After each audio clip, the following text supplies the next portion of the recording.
Les 12 apôtres ont-ils vraiment existé? Spinoza démonte les doutes. Vous vous êtes déjà demandé si tout ce que vous croyez sur les fondements du christianisme pourrait être remis en question. Et si je vous disais qu'un philosophe révolutionnaire du XVIIe siècle avait déjà résolu cette énigme qui tourmente l'humanité depuis des siècles? Si vous aimez les histoires inspirantes qui changent votre perspective sur l'histoire, n'oubliez pas de vous abonner à la chaîne pour ne manquer aucun moment de ces révélations extraordinaires. Dites-moi dans les commentaires de quel pays vous regardez cette vidéo et à quelle heure vous la découvrez. Et si vous regardez sur votre téléphone, un petit like nous aide énormément à toucher plus de personnes avec ces vérités cachées. Baruch Spinoza, l'homme qui a défié les empires et les religions, avait une vision si provocante sur les 12 apôtres qu'elle pourrait révolutionner complètement votre compréhension de l'histoire. Pendant des siècles, sceptiques et croyants se sont battus sur cette question fondamentale. Les apôtres ont-ils vraiment existé ou ne sont-ils que des constructions mythiques créées par l'Église primitive? Mais voici ce qui va vous surprendre. La réponse de Spinoza n'est ni celle des sceptiques ni celle des croyants traditionnels. Elle est infiniment plus fascinante et repose sur des preuves que personne n'ose mentionner. Préparez-vous à découvrir comment ce génie philosophique a utilisé la raison pure pour démolir les doutes les plus tenaces sur l'existence historique des 12 disciples de Jésus. Savez-vous que Spinoza, contrairement à ce que beaucoup pensent, ne niait pas l'existence historique des apôtres? En fait, il considérait leur existence comme un fait établi, mais sa manière de l'expliquer va complètement bouleverser votre vision de l'histoire du christianisme primitif. Le fondement historique inébranlable. Imaginez un instant que vous puissiez remonter le temps et vous retrouver dans la Palestine du 1er siècle. Que verriez-vous? Des pêcheurs tirant leurs filets sur le lac de Galilée, des collecteurs d'impôts comptant leurs pièces, des artisans travaillant dans leurs ateliers. Ces hommes ordinaires allaient-ils vraiment devenir les figures les plus influentes de l'histoire occidentale? Pour Spinoza, cette question n'était pas une affaire de foi, mais de logique historique pure. Quand il analysait les 12 apôtres Pierre, André, Jacques, Jean, Philippe, Barthélemy, Matthieu, Thomas, Jacques fils d'Alphée, Simon, Judas fils de Jacques et Judas Iscariote, il ne voyait pas des personnages de légende, mais des hommes de chair et de sang dont l'existence était documentée par multiples sources indépendantes. Mais pourquoi Spinoza était-il si certain de leur réalité historique? Parce qu'il avait découvert quelque chose que les sceptiques modernes ignorent complètement. Les 12 apôtres apparaissent non seulement dans les évangiles, mais aussi dans des sources qui n'avaient aucun intérêt à les inventer. Paul de Tarse, dans ses lettres écrites seulement 20 ans après la crucifixion, mentionne plusieurs apôtres par leur nom, décrit leur personnalité, raconte même ses disputes avec eux. Réfléchissez à ceci. Si vous vouliez inventer des héros religieux, créeriez-vous des personnages aussi imparfaits? Pierre qui renie son maître 3 fois par lâcheté, Thomas qui refuse de croire sans preuve tangible, Jacques et Jean qui se disputent les places d'honneur. Ces défauts humains si gênants pour une propagande religieuse sont précisément ce qui prouve leur authenticité historique. L'approche spinozienne révèle une vérité troublante. Les ennemis du christianisme primitif, qui avaient tous les moyens et toutes les motivations pour dénoncer des impostures, n'ont jamais contesté l'existence des apôtres eux-mêmes. Ils attaquaient leur doctrine, critiquaient leur comportement, mais jamais ils n'ont dit « ces hommes n'ont jamais existé ». Pourquoi? Parce que leur existence était un fait connu de tous dans le monde méditerranéen du 1er siècle.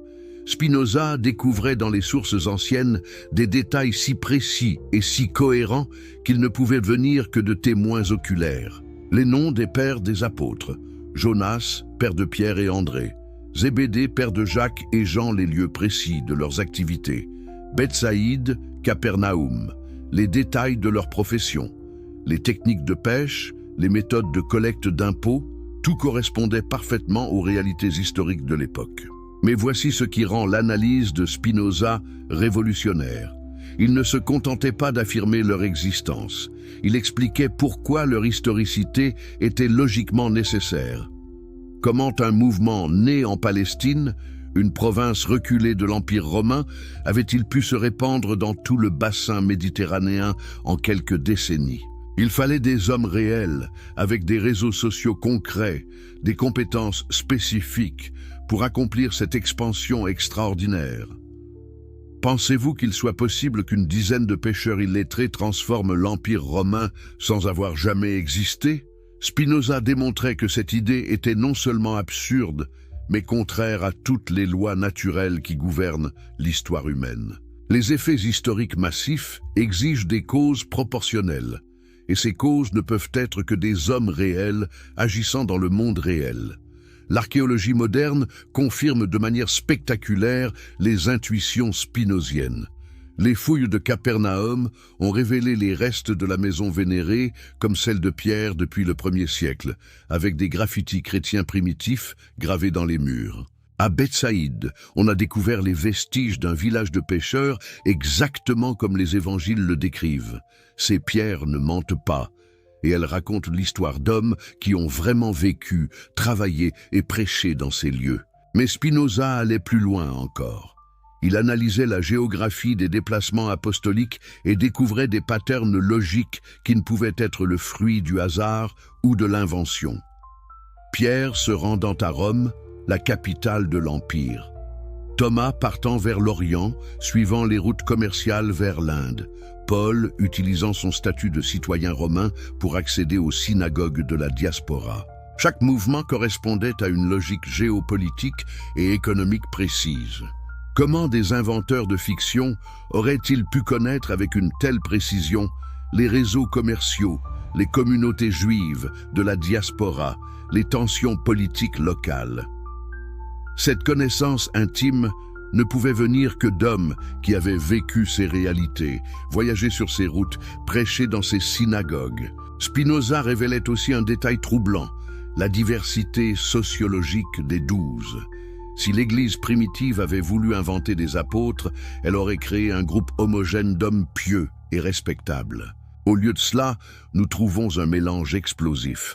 Des pêcheurs de Galilée, région méprisée par les Judéens cultivés, un collecteur d'impôts collaborateur de l'occupant romain, un zélote sympathisant de la résistance armée, des frères ambitieux surnommés « fils du tonnerre » pour leur tempérament violent.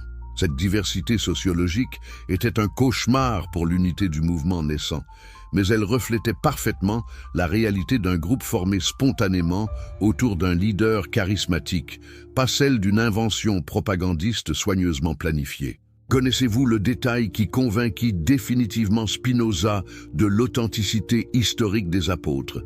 C'étaient leurs erreurs théologiques. Les évangiles rapportent que même après des mois passés avec Jésus, les apôtres ne comprenaient toujours pas ses enseignements les plus importants. Ils s'attendaient à un royaume terrestre, se disputaient les positions de pouvoir, fuyaient au moment de la crucifixion. Si l'Église avait inventé ces personnages pour établir son autorité, aurait-elle insisté sur leur incompréhension chronique? Aurait-elle rapporté que Pierre, le futur prince des apôtres, avait été traité de Satan par Jésus lui-même? Ces détails embarrassants ne pouvaient être préservés que parce qu'ils faisaient partie de souvenirs historiques si bien établis qu'il était impossible de les effacer. L'analyse linguistique fascina aussi Spinoza. Les paroles attribuées aux apôtres dans les évangiles reflètent parfaitement les dialectes et les tournures de phrases de la Galilée du 1er siècle. Pierre, dans sa première prédication rapportée dans les Actes, utilise des citations de l'Ancien Testament selon la version grecque des Septante, exactement comme l'aurait fait un juif de la diaspora de son époque. Ces détails linguistiques, insignifiants pour la théologie mais cruciaux pour l'histoire, témoignent d'une connaissance intime de l'époque qui ne pouvait venir que de témoins contemporains. Aucun faussaire du 2e ou 3e siècle n'aurait eu accès à ces subtilités dialectales perdues. Spinoza contre les sceptiques de son temps. Mais attendez, car voici où l'analyse de Spinoza devient vraiment révolutionnaire. Au XVIIe siècle, les premiers sceptiques des Lumières commençaient à remettre en question tous les récits bibliques. Ils affirmaient que les apôtres étaient des inventions de l'Église primitive pour légitimer son pouvoir. Spinoza, pourtant lui-même critique radical de la religion organisée, démolissait ces théories avec une logique implacable. Sa première objection était d'une simplicité dévastatrice. Si l'Église voulait inventer des fondateurs idéaux, pourquoi aurait-elle créé des personnages si problématiques? Judas le traître, Pierre le renégat, Thomas l'incrédule, Jacques et Jean les ambitieux, ces profils psychologiques complexes et gênants, ne pouvaient être le produit d'une propagande bien organisée. Spinoza posait une question que les sceptiques ne pouvaient pas éviter. Quelle institution inventerait délibérément des histoires qui la discréditent? L'Église primitive aurait-elle vraiment fabriqué des récits montrant ses fondateurs fuyant lâchement au moment crucial, reniant leur maître, doutant de sa résurrection? Cette autoflagellation narrative n'avait aucun sens stratégique, sauf si elle préservait des souvenirs historiques trop bien établis pour être niés. Mais l'objection la plus brillante de Spinoza concernait la logistique de la supposée conspiration. Comment des communautés chrétiennes dispersées à travers tout l'Empire romain, souvent persécutées et sans moyens de communication réguliers, auraient-elles pu coordonner l'invention de personnages fictifs, cohérents? Réfléchissez à la complexité de cette prétendue fabrication.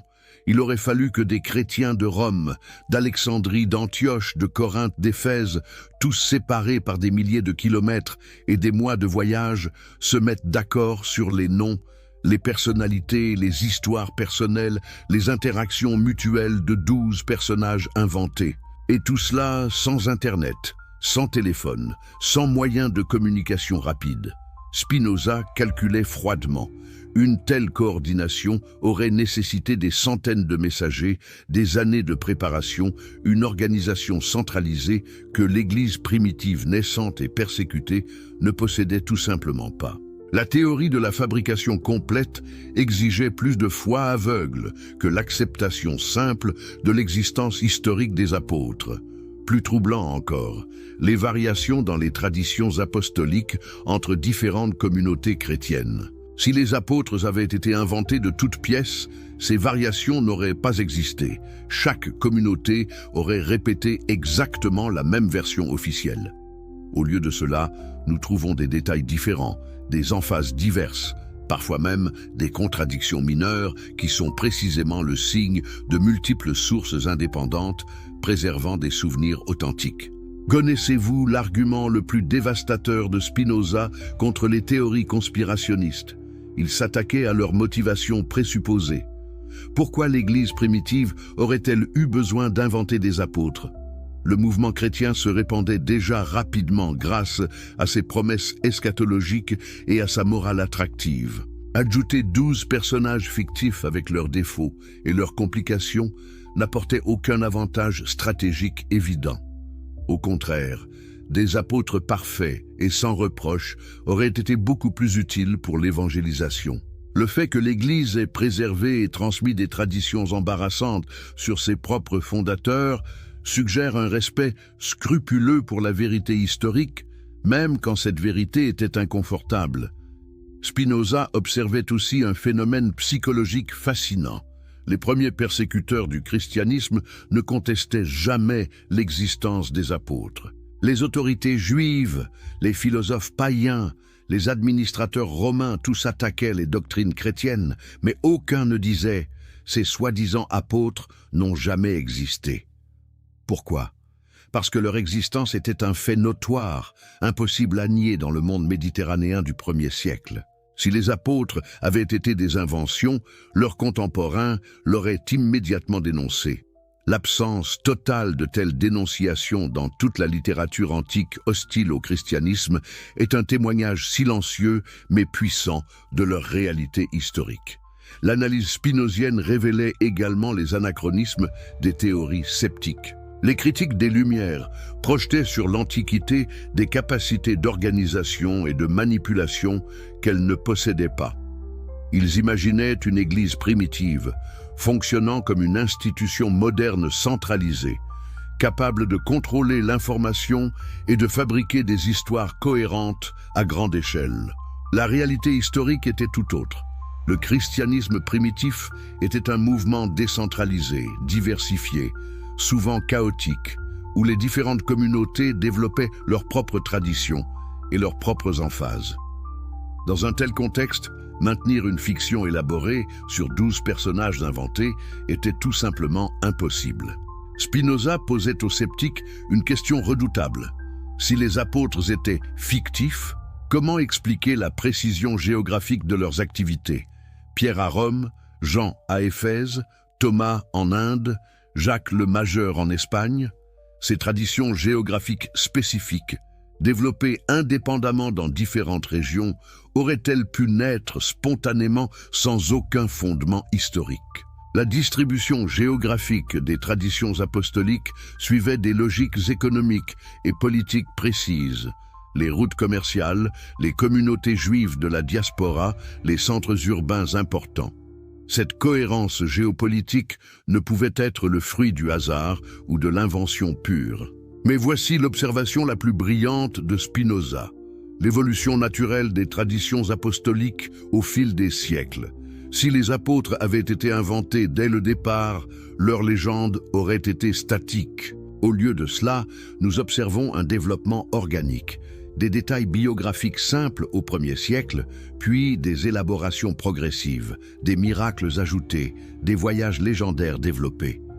Cette croissance naturelle de la tradition est exactement ce qu'on attend quand des figures historiques réelles deviennent des héros légendaires au fil du temps. C'est le pattern normal de la mémoire collective humaine, pas celui de la fabrication pure. La psychologie humaine révélatrice. Mais c'est dans l'analyse psychologique que Spinoza déployait tout son génie. En tant que philosophe passionné par la nature humaine et ses mécanismes, il scrutait les personnalités des 12 apôtres avec la précision d'un anatomiste. Ce qu'il découvrait était révolutionnaire. Ces hommes exhibaient des profils psychologiques si réalistes et si cohérents qu'ils ne pouvaient être que des portraits de personnes réelles. Prenons Pierre, le plus documenté des 12. Quelle complexité psychologique fascinante. Un homme impulsif qui marche sur l'eau par enthousiasme, mais s'enfonce dès qu'il doute. Un leader naturel qui prend constamment la parole au nom du groupe, mais qui s'effondre sous la pression lors de l'arrestation de Jésus. Un pêcheur robuste qui n'hésite pas à sortir son épée pour défendre son maître, mais qui renie ce même maître devant une simple servante quelques heures plus tard. Cette psychologie contradictoire, pleine de grandeur et de petitesse mélangée, est-elle le produit d'un scénariste antique? Spinoza répondait catégoriquement non. Les personnages fictifs de l'Antiquité sont typiquement plus cohérents, plus prévisibles. Ils incarnent des vertus ou des vices clairement définis. Pierre, lui, est d'un réalisme psychologique saisissant, avec ses élans de bravoure suivis de moments de lâcheté, ses intuitions spirituelles profondes alternant avec ses incompréhensions naïves. Connaissez-vous le détail qui convainquit Spinoza de l'authenticité psychologique de Pierre? C'est sa manière de parler. Dans les évangiles, Pierre utilise constamment des métaphores de pêcheurs. Il parle de filet, de prise, de pêche. Même quand il devient prédicateur, ses images restent aquatiques. Cette cohérence professionnelle dans le langage ne pouvait venir que d'un véritable pêcheur devenu apôtre, pas d'un personnage inventé par des scribes urbains. Et que dire de Thomas? Voilà un profil psychologique extraordinaire, l'empiriste naturel, celui qui refuse de croire sans preuve tangible. Si je ne vois dans ses mains la marque des clous, si je ne mets mon doigt dans la marque des clous et ma main dans son côté, je ne croirai pas. Cette mentalité scientifique avant la lettre, cette exigence de vérification expérimentale, correspond-elle aux besoins narratifs d'une propagande religieuse? Bien au contraire, Thomas l'incrédule était un personnage gênant pour l'évangélisation. Il représentait le doute, la remise en question, l'esprit critique. Pourquoi l'Église primitive aurait-elle inventé un apôtre sceptique? Parce qu'elle ne l'a pas inventé. Thomas était un homme réel, avec son tempérament particulier. Et ce tempérament était si bien connu des premiers chrétiens qu'il était impossible de l'effacer des récits. Spinoza analysait aussi les relations interpersonnelles entre les apôtres, et là encore, découvrait des patterns psychologiques d'un réalisme saisissant.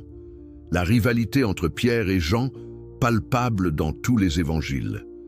Les tensions entre les fils de Zébédée et les autres apôtres après leur demande de place d'honneur. Les groupes d'affinités qui se forment naturellement. Pierre, Jacques et Jean constituant le cercle intime, André toujours dans l'ombre de son frère plus charismatique. Ces dynamiques de groupe sont-elles le produit d'une imagination littéraire?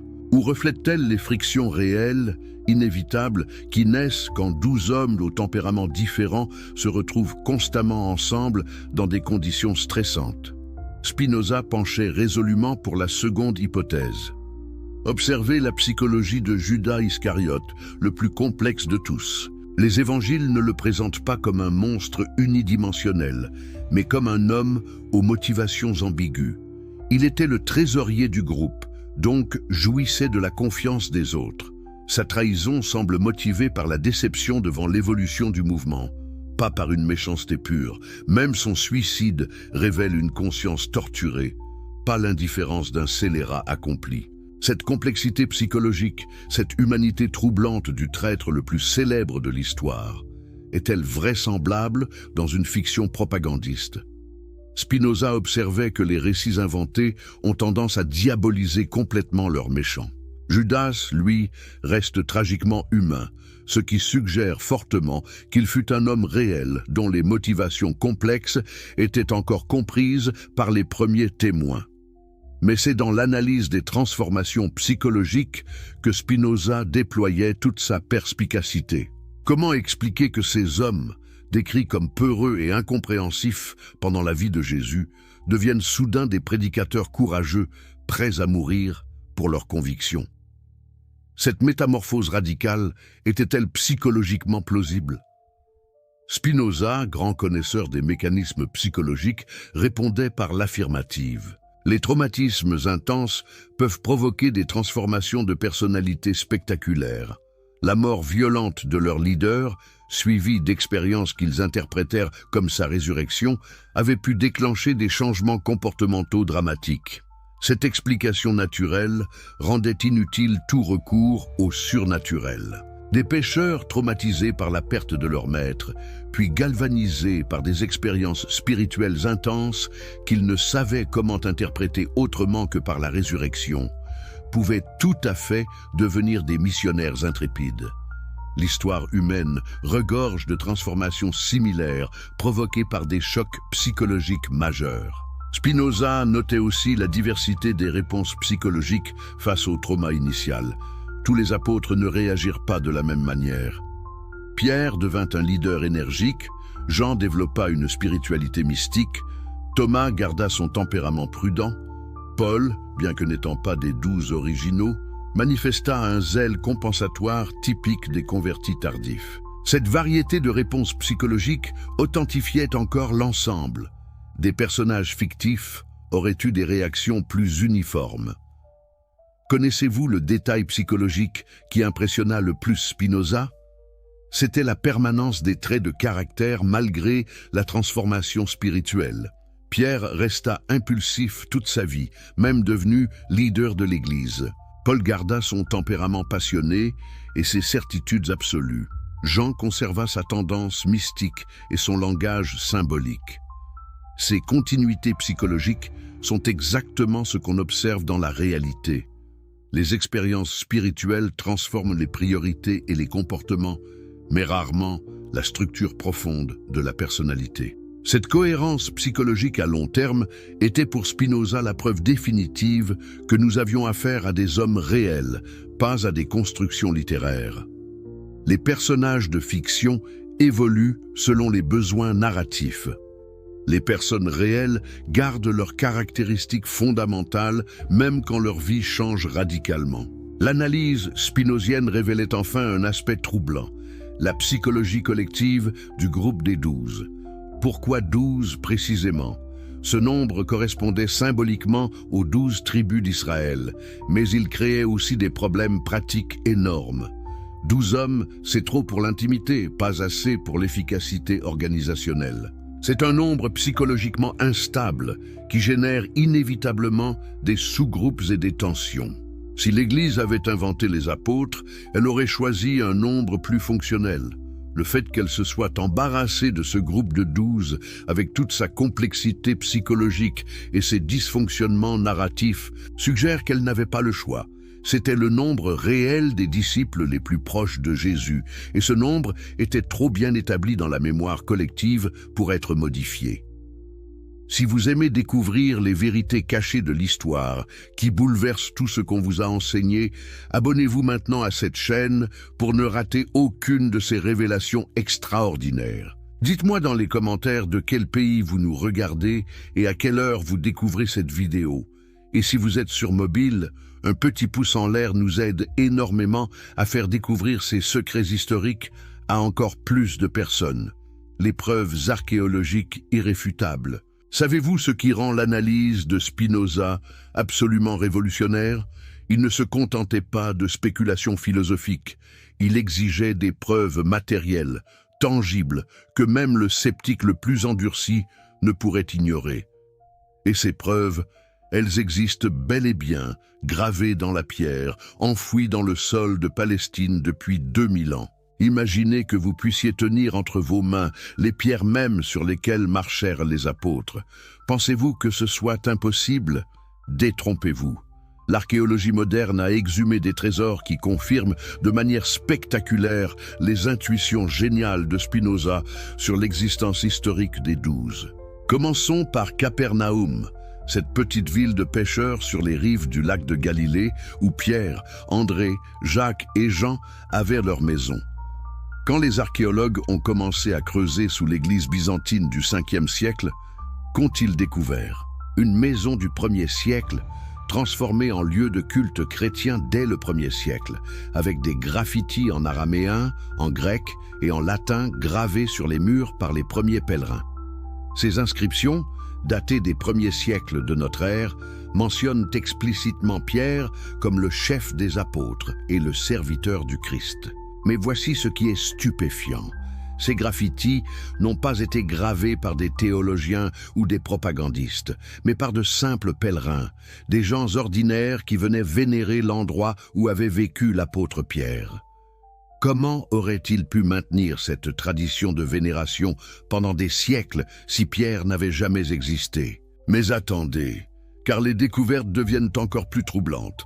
Dans cette même maison, les archéologues ont trouvé des hameçons, des poids de filets, des outils de pêche du 1er siècle. Exactement ce qu'on attendrait de trouver dans la demeure d'un pêcheur professionnel. Ces objets ne mentent pas. Ils racontent l'histoire d'un homme qui gagnait sa vie en tirant ses filets du lac de Galilée, exactement comme les évangiles le décrivent. Pourquoi ces détails matériels sont-ils si importants pour comprendre l'analyse spinozienne?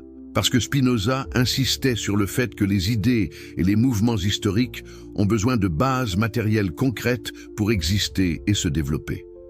Des apôtres purement fictifs n'auraient pas laissé de traces archéologiques si précises et si cohérentes. Mais Capernaum n'est que le début. À Bethsaïde, la ville natale de Pierre-André et Philippe, selon l'évangile de Jean, les fouilles ont révélé une communauté de pêcheurs prospères du 1er siècle avec des installations portuaires sophistiquées, des maisons en pierre de bonne qualité et même des évidences d'activité commerciale avec le monde romain. Cette Bethsaïde archéologique correspond parfaitement aux descriptions évangéliques. Ce n'était pas un village de miséreux, mais une communauté de classe moyenne où des pêcheurs entrepreneurs comme Pierre et André pouvaient posséder leur propre bateau et employer des ouvriers. Cette prospérité relative explique comment ils ont pu abandonner leurs activités pour suivre Jésus. Ils avaient les moyens économiques de prendre ce risque. Connaissez-vous la découverte archéologique qui aurait le plus impressionné Spinoza? C'est la barque de Jésus, un bateau de pêche du 1er siècle découvert dans la vase du lac de Galilée en 1986. Cette embarcation parfaitement conservée mesure exactement les dimensions décrites dans les évangiles pour les barques des apôtres, 8 mètres de long, capable d'accueillir 13 personnes. Mais voici ce qui rend cette découverte extraordinaire. Ce bateau porte des traces de réparation multiples, suggérant une utilisation intensive sur plusieurs décennies. Il avait été construit avec un mélange de bois précieux et de bois ordinaires, indiquant qu'il appartenait à des pêcheurs ni riches ni pauvres, mais de conditions moyennes. Exactement le profil socio-économique des apôtres pêcheurs. Cette barque nous révèle des détails fascinants sur la vie quotidienne des futurs apôtres. Elle était équipée pour la pêche nocturne, avec des supports pour les torches qui attiraient les poissons. Elle pouvait porter de lourds filets et naviguer même par mauvais temps sur le lac capricieux de Galilée. Chaque détail technique confirme le professionnalisme de ses utilisateurs. Ces hommes n'étaient pas des amateurs, mais des pêcheurs expérimentés qui connaissaient parfaitement leur métier. Pourquoi ces détails techniques auraient-ils captivé Spinoza? Parce qu'ils révèlent la cohérence parfaite entre les descriptions évangéliques et la réalité matérielle de l'époque. Des inventeurs de fiction n'auraient pas eu accès à ces connaissances spécialisées sur les techniques de pêche galiléennes du 1er siècle. Seuls des témoins contemporains pouvaient rapporter avec une telle précision les détails pratiques de la vie des apôtres pêcheurs. Mais les preuves archéologiques ne s'arrêtent pas aux pêcheurs. Que sait-on de Matthieu, le collecteur d'impôts? Les fouilles de Capharnaüm ont révélé les restes d'un poste de douane romain du 1er siècle, exactement à l'endroit où les évangiles situent l'appel de Matthieu. Ce poste contrôlait le passage entre les territoires d'Hérode Philippe et d'Hérode Antipas, une frontière fiscale majeure où les taxes sur le commerce de poissons étaient particulièrement lucratives. Les archives administratives de l'époque, préservées dans les papyrus d'Égypte, nous révèlent le système complexe de collecte d'impôts dans les provinces romaines. Un publicain comme Matthieu n'était pas un simple employé, mais un entrepreneur qui achetait aux Romains le droit de collecter les taxes dans une région donnée. Il devait avoir des capitaux importants, des contacts politiques, une connaissance parfaite des lois fiscales romaines. Cette expertise technique explique pourquoi l'évangile de Matthieu, attribué traditionnellement à l'ancien collecteur d'impôts, contient tant de détails précis sur l'administration romaine, les questions monétaires, les procédures légales. Seul quelqu'un qui avait vécu de l'intérieur le système administratif romain pouvait rapporter avec une telle exactitude ces aspects techniques de la vie en Palestine occupée. Spinoza aurait été fasciné par cette cohérence entre les compétences professionnelles présupposées des apôtres et le contenu spécialisé des textes qui leur sont attribués. Cette corrélation ne peut être le fruit du hasard ou de l'invention pure. Elle suggère fortement que les véritables auteurs possédaient effectivement les expertises professionnelles que leur biographie revendiquait. Mais voici une découverte encore plus troublante. Les ossuaires juifs du 1er siècle, trouvés autour de Jérusalem. Ces coffres funéraires en calcaire portent souvent des inscriptions avec les noms des défunts. Et devinez quoi? On y trouve tous les noms des apôtres: Simon, Jacques, Jean, Judas, Joseph, Matthieu, André. Ces noms étaient donc bel et bien courants dans la Judée du 1er siècle. Plus significatif encore, certains ossuaires portent des combinaisons de noms qui correspondent exactement aux descriptions évangéliques. Jacques, fils de Joseph, Simon Bar Jonas, Judas, fils de Jacques. Ces correspondances onomastiques ne prouvent pas définitivement l'identité des apôtres, mais elles confirment que leurs noms et leur filiation correspondent parfaitement aux pratiques de dénomination de leur époque. Si les apôtres avaient été inventés par des chrétiens du 2e ou 3e siècle, auraient-ils choisi des noms si parfaitement adaptés aux conventions onomastiques juives du 1er siècle? Cette précision historique suggère plutôt que nous avons affaire au véritable nom d'hommes réels de cette époque précise. L'archéologie révèle aussi des détails fascinants sur les voyages missionnaires des apôtres.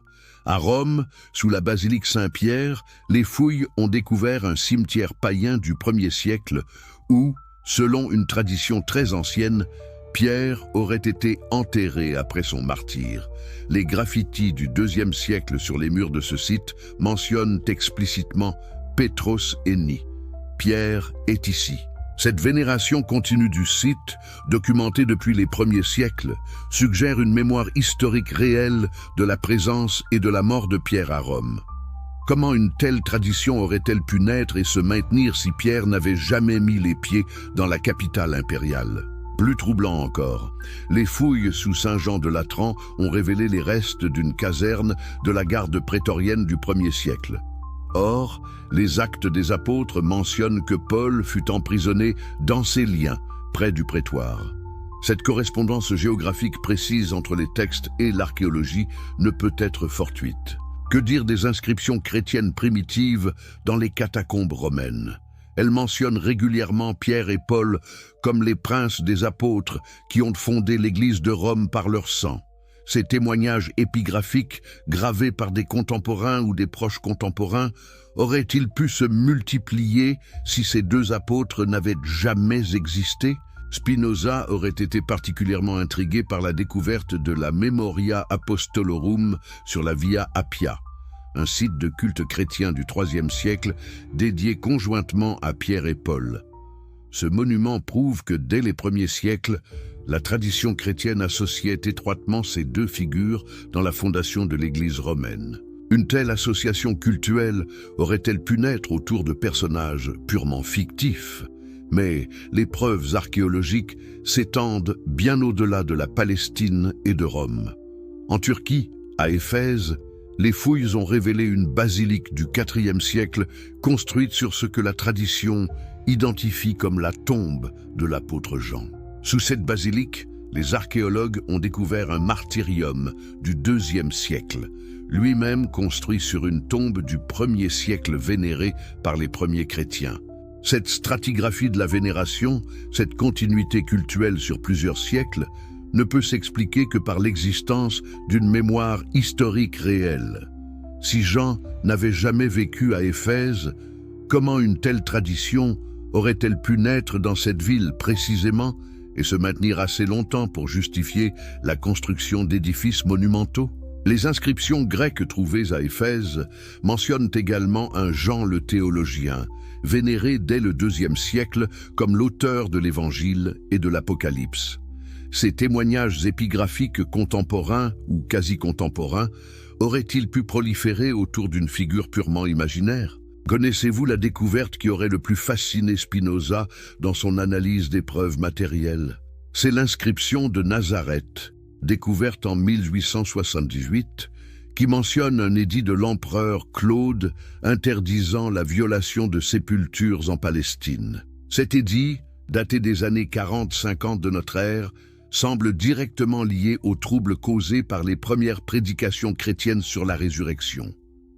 Pourquoi un empereur romain se serait-il préoccupé spécifiquement des violations de tombes en Palestine à cette époque précise? Cette législation d'exception ne s'explique que par les controverses concrètes suscitées par des prédicateurs réels affirmant que leur maître était ressuscité. Des apôtres fictifs n'auraient jamais provoqué de telles réactions administratives de la part de Rome.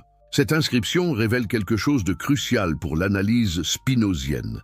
Les apôtres ont eu un impact politique et social suffisant pour attirer l'attention des plus hautes autorités impériales dès les années 40-50. Un tel impact ne peut être produit que par des hommes réels, agissant dans le monde réel, avec des conséquences politiques mesurables. L'archéologie nous révèle aussi des détails troublants sur les techniques de crucifixion romaines. En 1968, on a découvert à Jérusalem le squelette d'un crucifié du 1er siècle, avec le clou encore fiché dans l'os du talon. Cette découverte confirme que la crucifixion était bel et bien pratiquée en Palestine à l'époque des apôtres, exactement comme les évangiles le décrivent. Plus significatif encore, ce squelette révèle que les crucifiés étaient parfois descendus de croix et ensevelis honorablement, contrairement à ce qu'on croyait auparavant. Cette pratique explique comment le corps de Jésus a pu être récupéré et enterré, rendant possible les événements que les apôtres interprétèrent comme résurrection. Ces détails techniques, insignifiants théologiquement mais cruciaux historiquement, confirment la plausibilité matérielle des récits évangéliques. Ils suggèrent que les auteurs de ces textes avaient une connaissance directe et précise des réalités palestiniennes du 1er siècle, contre les théories du complot antique. Mais voici où l'analyse de Spinoza devient vraiment dévastatrice pour les sceptiques modernes. Face à toutes ces preuves archéologiques, certains tentent encore de maintenir que les apôtres furent inventés par une gigantesque conspiration de l'Église primitive. Spinoza démolit ces théories avec une logique implacable qui n'a rien perdu de sa force après 3 siècles. Sa première objection est d'une simplicité fulgurante. Qui étaient les supposés conspirateurs? L'Église primitive n'était pas une organisation monolithique dirigée par un Vatican centralisé.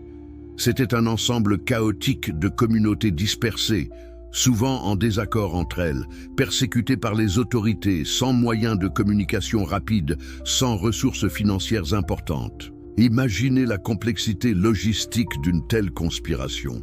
Il aurait fallu convaincre des milliers de chrétiens répartis sur 3 continents d'adopter simultanément la même fiction élaborée sur 12 personnages inventés. Et tout cela sans téléphone, sans internet, sans journaux, avec des moyens de transport qui prenaient des mois pour relier Rome à Alexandrie ou Antioche. Mais supposons un instant que cette coordination impossible ait été réalisée. Comment expliquer alors les variations et contradictions dans les traditions apostoliques entre différentes communautés chrétiennes?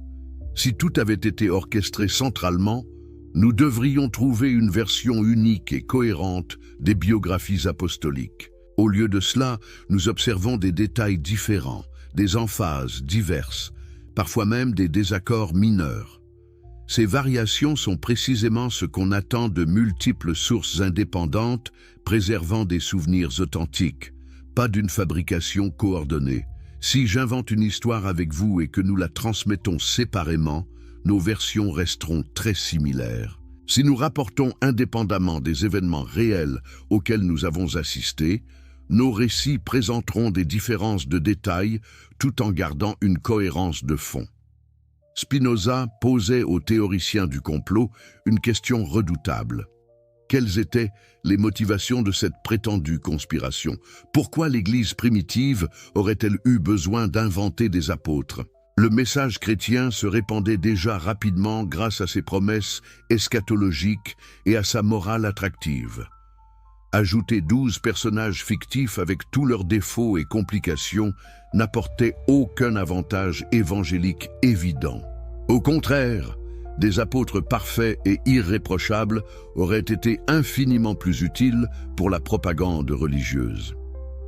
Le fait que l'Église ait préservé et transmis fidèlement des traditions embarrassantes sur ses propres fondateurs, Pierre reniant Jésus, Thomas doutant de la résurrection, Judas trahissant son maître suggère un respect scrupuleux pour la vérité historique, même quand cette vérité était inconfortable. Mais voici l'objection la plus brillante de Spinoza. Si les apôtres avaient été inventés, leurs contemporains l'auraient immédiatement dénoncé. Or, nous possédons de nombreux textes hostiles au christianisme primitif. Des philosophes païens comme Cels, des polémistes juifs comme Tryphon, des administrateurs romains comme Pline le Jeune. Tous attaquent les doctrines chrétiennes, critiquent les comportements des chrétiens, mais aucun ne dit jamais « ces soi-disant apôtres n'ont jamais existé ». Cette absence totale de démenti contemporain est un témoignage silencieux mais puissant de l'existence historique des apôtres. Dans l'Antiquité, les polémiques religieuses étaient féroces et n'épargnaient aucun argument. Si les ennemis du christianisme avaient pu prouver que ses fondateurs étaient fictifs, ils n'auraient pas manqué de le faire. Leur silence sur cette question équivaut à une reconnaissance implicite de la réalité historique des 12. Prenons l'exemple de Cels, le philosophe païen du IIe siècle qui écrivit le Discours véritable, la critique la plus sophistiquée du christianisme antique. Cels connaissait parfaitement les écrits chrétiens. Il avait interrogé des chrétiens de différentes communautés. Il maîtrisait tous les arguments antichrétiens de son époque. Son attaque est méthodique, impitoyable. Elle ne néglige aucun point faible du christianisme. Pourtant, Cels ne conteste jamais l'existence historique des apôtres. Il critique leurs origines sociales modestes, moque leur manque d'éducation, ironise sur leur crédulité, mais il ne dit jamais qu'ils sont des inventions. Pour un polémiste aussi rigoureux, une telle omission ne peut signifier qu'une chose. L'existence des apôtres était un fait si bien établi qu'il était impossible de le contester. Plus révélateur encore, Cels connaît des détails biographiques précis sur plusieurs apôtres. Il sait que Pierre était pêcheur, que Matthieu était collecteur d'impôts, que Paul était fabricant de tentes. Ces informations professionnelles spécifiques n'avaient aucun intérêt théologique, mais elles circulaient visiblement dans la culture générale de l'époque comme des faits historiques notoires. Comment Cels aurait-il eu accès à ces détails insignifiants si les apôtres avaient été des inventions récentes? Ces informations n'apparaissent même pas toujours dans les évangiles canoniques. Elles faisaient partie d'un patrimoine de connaissances historiques sur les origines du christianisme que même ses ennemis ne contestaient pas. L'analyse spinozienne révèle aussi l'impossibilité psychologique de la conspiration. Garder un secret, c'est difficile pour une personne, presque impossible pour un petit groupe, totalement irréalisable pour des milliers d'individus sur plusieurs générations. Si les apôtres avaient été inventés, quelqu'un aurait fini par parler, par révéler la supercherie, par laisser échapper la vérité. Nous avons des témoignages de chrétiens qui ont abandonné leur foi, qui ont apostasié sous la torture, qui sont devenus des ennemis de l'Église. Aucun d'entre eux n'a jamais révélé que les apôtres étaient fictifs.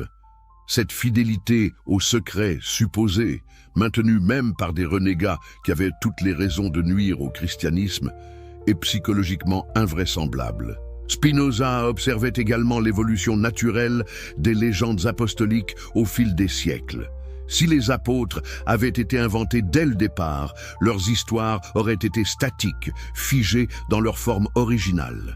Au lieu de cela, nous observons un développement organique typique, des biographies simples au 1er siècle, puis des élaborations progressives, des miracles ajoutés, des voyages légendaires développés, des détails merveilleux accumulés. Cette croissance naturelle de la tradition légendaire est exactement ce qu'on observe quand des figures historiques réelles deviennent progressivement des héros mythiques. C'est le pattern normal de la mémoire collective humaine. Les faits historiques servent de noyau autour duquel s'agrègent lentement les embellissements légendaires. Mais voici ce qui rend l'analyse de Spinoza définitive. Même dans leurs versions les plus tardives et les plus merveilleuses, les légendes apostoliques conservent des détails historiques précis et cohérents. Les noms restent les mêmes, les liens familiaux demeurent constants, les origines géographiques ne varient pas, les professions initiales sont préservées.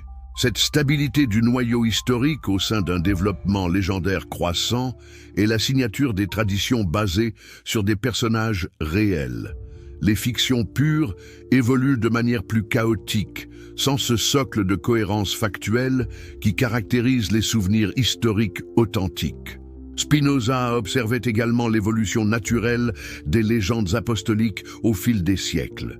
Si les apôtres avaient été inventés dès le départ, leurs histoires auraient été statiques, figées dans leur forme originale. Au lieu de cela, nous observons un développement organique typique, des biographies simples au 1er siècle, puis des élaborations progressives, des miracles ajoutés, des voyages légendaires développés, des détails merveilleux accumulés. Cette croissance naturelle de la tradition légendaire est exactement ce qu'on observe quand des figures historiques réelles deviennent progressivement des héros mythiques. C'est le pattern normal de la mémoire collective humaine. Les faits historiques servent de noyau autour duquel s'agrègent lentement les embellissements légendaires. Mais voici ce qui rend l'analyse de Spinoza définitive. Même dans leurs versions les plus tardives et les plus merveilleuses, les légendes apostoliques conservent des détails historiques précis et cohérents.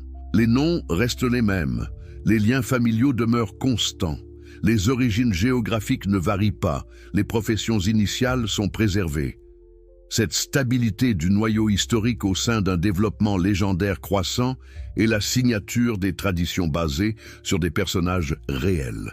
Les fictions pures évoluent de manière plus chaotique, sans ce socle de cohérence factuelle qui caractérise les souvenirs historiques authentiques.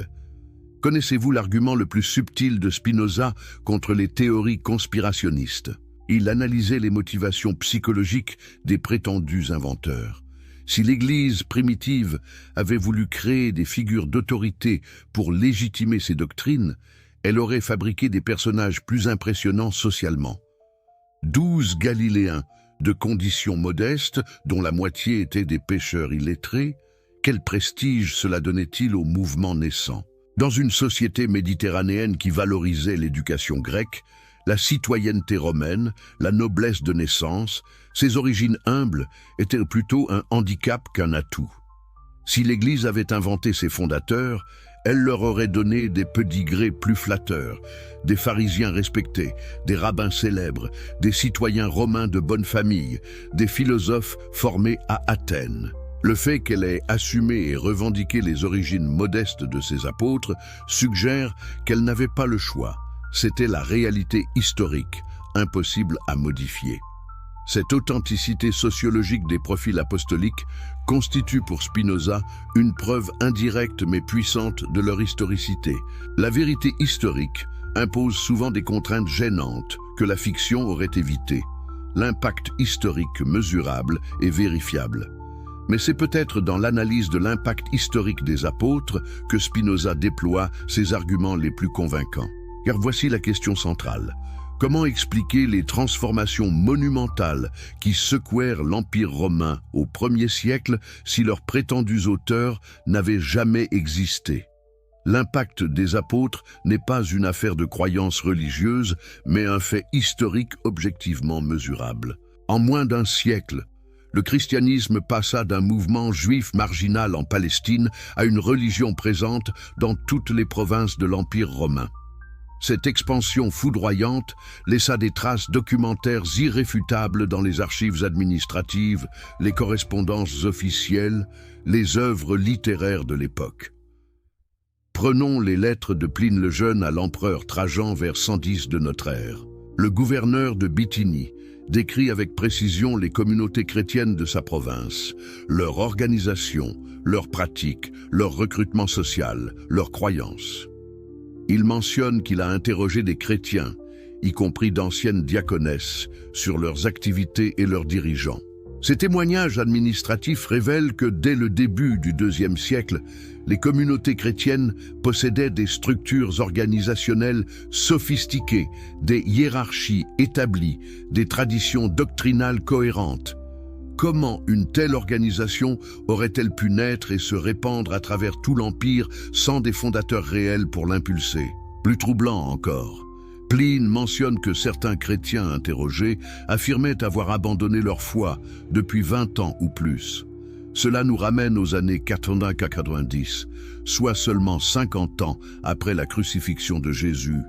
Ces convertis de la première génération avaient-ils pu être trompés sur l'existence même des fondateurs du mouvement qu'ils avaient rejoint? Spinoza observait que les effets historiques massifs exigent des causes proportionnelles. La transformation du christianisme d'une secte juive locale en religion universelle représente l'un des changements culturels les plus spectaculaires de l'histoire humaine. Attribuer cette révolution à des personnages purement fictifs reviendrait à prétendre que des fantômes peuvent déplacer des montagnes. Analysons la logistique concrète de l'expansion chrétienne primitive. Les actes des apôtres et les lettres pauliniennes décrivent des voyages missionnaires précis, avec des itinéraires géographiquement cohérents, des escales dans des ports réels, des séjours dans des villes identifiables. Paul mentionne ses collaborateurs par leur nom, Timothée, Tite, Silas, Barnabé, Apollos. Il évoque ses conflits avec Pierre et Jacques à Jérusalem, ses collectes pour les chrétiens de Palestine, ses projets de voyage en Espagne. Ces détails logistiques, ces réseaux de relations personnelles, ces projets à long terme ne peuvent être le produit d'une imagination littéraire. Il reflète les activités concrètes d'hommes réels, organisant méthodiquement l'expansion d'un mouvement religieux naissant. Mais voici ce qui rend l'impact historique des apôtres particulièrement fascinant pour l'analyse spinozienne, sa diversité géographique et culturelle. Pierre à Rome s'adresse aux communautés juives de la diaspora. Paul en Grèce s'adapte à la mentalité philosophique hellénistique. Thomas en Inde, selon les traditions locales, développe des formes de christianisme influencées par les sagesses orientales. Jacques à Jérusalem maintient des liens étroits avec le judaïsme traditionnel. Se você está fascinado por descobertas históricas que desafiam tudo o que pensávamos saber sobre o passado, não deixe de se inscrever neste canal para acompanhar todas essas revelações extraordinárias. Conte-nos nos comentários. De que país você está assistindo e qual é o horário local agora? Se você está no celular, like nos ajuda tremendamente a levar essas verdades históricas para muito mais pessoas. L'héritage documentaire, irréfutable des 12. Vous êtes-vous déjà demandé comment des hommes supposément fictifs pourraient laisser derrière eux une montagne de documents authentiques qui traversent les siècles? Car voici ce que l'analyse révolutionnaire de Spinoza met en lumière d'une manière qui va vous stupéfier. L'héritage documentaire des 12 apôtres est si vaste, si cohérent et si bien attesté qu'il défie toute tentative d'explication par la pure invention. Imaginez que vous puissiez fouiller dans les archives les plus anciennes du monde chrétien et y découvrir, couche après couche, siècle après siècle, des témoignages qui remontent en droite ligne jusqu'aux compagnons directs de Jésus. C'est exactement ce que révèle l'enquête historique la plus rigoureuse. Une chaîne documentaire ininterrompue qui relie notre époque aux témoins oculaires du 1er siècle. Commençons par ce qui aurait le plus impressionné Spinoza. Les lettres de Clément de Rome, écrites vers l'an 95, soit seulement 60 ans après la crucifixion. Clément, 3e évêque de Rome selon la tradition, écrit aux Corinthiens, en mentionnant explicitement Pierre et Paul comme les colonnes de l'Église romaine qui ont subi le martyre sous nos yeux. Cette proximité temporelle est cruciale. Clément affirme avoir été témoin personnel de la mort des 2 apôtres. Mais attendez, car voici ce qui rend ce témoignage absolument extraordinaire. Clément ne décrit pas Pierre et Paul comme des figures légendaires lointaines, mais comme des hommes qu'il a côtoyés personnellement. Il évoque leur caractère, leur méthode de prédication, leurs derniers jours, avec une précision qui ne peut venir que d'un témoin direct. Comment un faussaire aurait-il pu connaître ces détails intimes sur des personnages prétendument fictifs? Plus troublante encore, la lettre de Clément fut immédiatement acceptée et diffusée par toutes les communautés chrétiennes de l'époque. Personne ne contesta ces affirmations sur Pierre et Paul. Cette acceptation universelle d'un document contemporain des faits ne peut s'expliquer que si ces affirmations correspondaient à la mémoire collective bien établie de toutes ces communautés. Connaissez-vous les lettres d'Ignace d'Antioche, écrites vers 110, alors qu'il était conduit au martyre à Rome? Ignace mentionne les apôtres avec une familiarité troublante, les cite comme des autorités incontestables, évoque leurs enseignements comme s'ils les avaient entendus de leur propre bouche ou de celle de leurs disciples directs. Cette intimité avec la tradition apostolique, attestée par un martyr sur le chemin de la mort, aurait-elle pu reposer sur des fondations purement fictives? Mais voici ce qui rend l'analyse de Spinoza définitive. Ignace ne se contente pas de mentionner les apôtres en général. Il fait référence à des détails spécifiques de leur biographie que nous trouvons dans les évangiles. Il connaît la personnalité impulsive de Pierre, la conversion dramatique de Paul, le scepticisme initial de Thomas. Ces connaissances précises suggèrent l'existence de traditions orales bien établies remontant aux témoins directs. L'héritage documentaire devient encore plus impressionnant avec les écrits de Justin Martyr vers 150. Ce philosophe converti, qui avait étudié toutes les écoles philosophiques de son temps avant d'embrasser le christianisme, cite abondamment les mémoires des apôtres comme des sources historiques fiables. Pour un intellectuel aussi rigoureux, Habitués à l'analyse critique des textes, ces mémoires possédaient visiblement une crédibilité historique indiscutable. Mais attention, car voici le détail qui aurait fasciné Spinoza. Justine ne cite pas les évangiles comme des textes sacrés inspirés, mais comme des documents historiques rédigés par des témoins oculaires ou leurs collaborateurs directs. Il les traite avec le même sérieux critique qu'il accorderait aux œuvres d'historiens profanes, comme Thucydide ou Tacite. Cette approche historique plutôt que purement religieuse des textes apostoliques suggère que, pour les chrétiens du IIe siècle, l'existence et l'activité des apôtres relevaient encore de la mémoire historique récente, pas de la légende religieuse lointaine. Analysons maintenant les écrits d'Irénée de Lyon, vers 180. Disciple de Polycarpe, qui fut lui-même disciple de l'apôtre Jean, Irénée représente un maillon direct dans la chaîne de transmission apostolique. Quand il écrit sur les apôtres, ce n'est pas en s'appuyant sur des documents anciens, mais en rapportant ce que son maître Polycarpe lui avait raconté de ses conversations personnelles avec Jean. Cette transmission directe, de témoin à disciple, constitue pour Spinoza la preuve la plus solide de l'historicité apostolique, car Polycarpe, né vers 70, avait grandi dans l'entourage immédiat de l'apôtre Jean à Éphèse. Ses souvenirs d'enfance concernaient un homme réel qu'il avait vu, entendu, touché. Comment une telle mémoire personnelle aurait-elle pu se fonder sur un personnage inventé ? Plus fascinant encore, Irénée rapporte des détails sur la personnalité de Jean que nous ne trouvons dans aucun évangile canonique.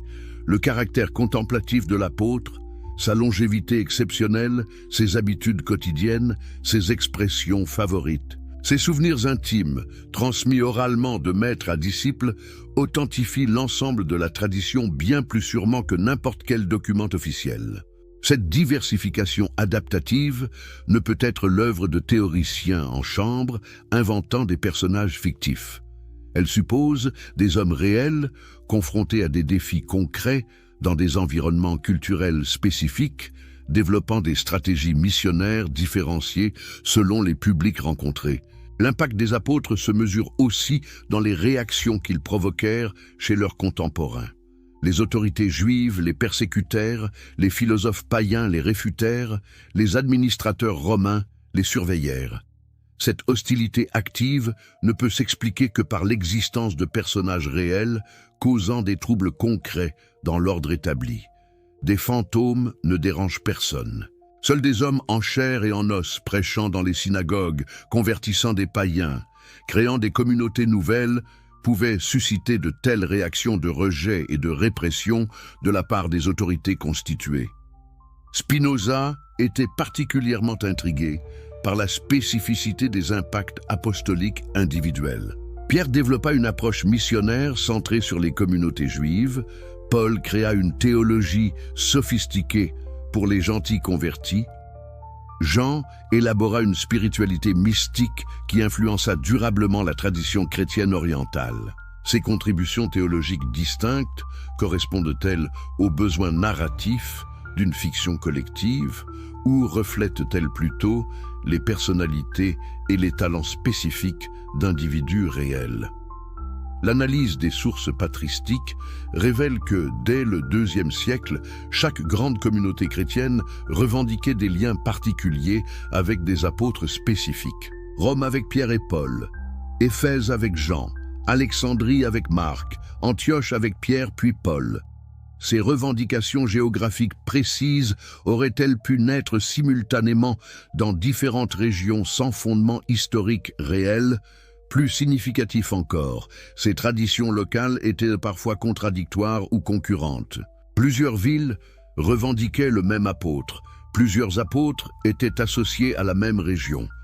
Ces conflits de mémoire sont exactement ce qu'on attend quand des communautés indépendantes préservent des souvenirs authentiques mais partiels.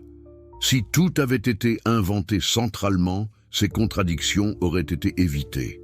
Connaissez-vous l'impact historique le plus troublant des apôtres selon l'analyse spinozienne? C'est leur influence sur la langue grecque elle-même. le vocabulaire chrétien primitif créa des centaines de néologismes, transforma le sens de mots existants, développa une terminologie technique qui se répandit dans tout le monde méditerranéen. Cette révolution linguistique ne peut être l'œuvre de personnages fictifs. Elle suppose des prédicateurs réels, utilisant des concepts nouveaux, des métaphores originales, des expressions frappantes qui marquèrent suffisamment leurs auditeurs pour être adoptées, répétées, diffusées dans toutes les langues de l'Empire. L'impact des apôtres se mesure aussi dans les traditions artistiques qu'ils inspirèrent. Dès le IIe siècle, l'art chrétien primitif représente les 12 avec des attributs iconographiques spécifiques. Pierre avec ses clés, Paul avec son épée, Jean avec son aigle, Thomas avec son équerre. Cette iconographie cohérente et stable suggère des traditions biographiques bien établies concernant des personnages historiques réels. Comment des artistes dispersés à travers l'Empire auraient-ils développé spontanément les mêmes conventions iconographiques pour des personnages purement fictifs? Cette universalité des représentations apostoliques ne s'explique que par l'existence de traditions historiques communes concernant leur apparence physique, leurs activités, leurs instruments de martyrs. Mais voici peut-être l'impact le plus stupéfiant des apôtres, leur influence sur le calendrier lui-même. Les fêtes apostoliques structurent l'année liturgique chrétienne depuis les premiers siècles. Chaque apôtre a sa date de commémoration, souvent liée à des traditions locales précises concernant le lieu et les circonstances de sa mort. Ce calendrier martyrologique ne peut être une invention arbitraire. Il suppose des mémoires historiques spécifiques sur la mort de chaque apôtre, préservées par des communautés qui avaient des raisons concrètes de commémorer ces événements à des dates particulières. Des personnages fictifs n'auraient pas généré une telle précision chronologique dans la mémoire collective.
Savez-vous ce qui impressionnait le plus Spinoza dans cet héritage documentaire? C'était sa croissance organique et naturelle. Les premiers documents du 1er siècle mentionnent les apôtres avec parcimonie, se concentrant sur les faits essentiels. Les textes du 2e siècle ajoutent des détails biographiques. Ceux du 3e siècle développent des traditions hagiographiques. Cette évolution progressive est exactement ce qu'on observe dans la documentation historique concernant des personnages réels. D'abord les faits bruts contemporains, puis les souvenirs personnels des témoins, enfin les élaborations légendaires des générations suivantes. Si les apôtres avaient été inventés, leur documentation aurait suivi un pattern différent, plus statique ou plus chaotique. L'héritage documentaire révèle aussi des détails techniques qui confirment l'expertise professionnelle des apôtres dans leurs domaines respectifs. Les écrits attribués à Matthieu montrent une connaissance précise du système fiscal romain. Ceux liés à Pierre révèlent une familiarité avec les techniques de pêche en eau douce.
Cette perspective spinozienne expliquait aussi pourquoi le mouvement apostolique avait réussi là où tant d'autres avaient échoué.